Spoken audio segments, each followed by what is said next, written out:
What is the mechanics of breathing in respiratory anatomy? Have you ever wondered how your body takes in air and gets rid of carbon dioxide?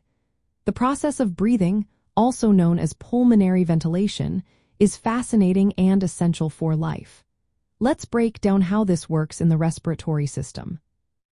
Breathing consists of two main phases: inspiration, which is inhalation, and expiration, which is exhalation. During inspiration, the diaphragm, a dome-shaped muscle located at the base of the thoracic cavity, contracts and moves downwards. This movement increases the vertical space in the thoracic cavity. At the same time, the external intercostal muscles, which are located between the ribs, contract to lift the rib cage. This action expands the chest cavity, both outward and upward.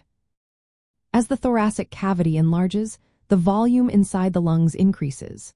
This increase in volume causes the pressure within the lungs, known as intrapulmonary pressure, to drop below the pressure of the outside air. This difference in pressure creates a gradient that allows air to flow into the lungs. It is important to note that this phase requires muscle contraction, making it an active process. On the other hand, expiration is usually a passive process.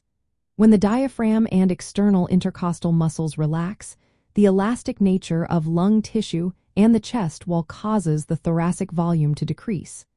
This reduction in volume raises the intrapulmonary pressure above atmospheric pressure, pushing air out of the lungs. However, during forceful expiration, such as when you are exercising or coughing, the abdominal muscles and internal intercostal muscles contract to further decrease thoracic volume and expel air more forcefully. The pleural cavity, which is the space between the lungs and the chest wall, contains a thin layer of fluid. This fluid creates surface tension that keeps the lungs closely adhered to the chest wall.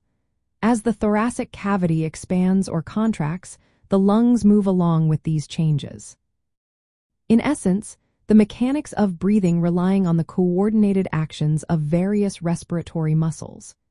These actions change the volume of the thoracic cavity, which in turn alters the pressure within the lungs. This process is vital for the continuous exchange of oxygen and carbon dioxide, which is essential for cellular metabolism and overall health. Understanding how breathing works can help us appreciate the remarkable systems of maintenance and exchange that keep our bodies functioning smoothly.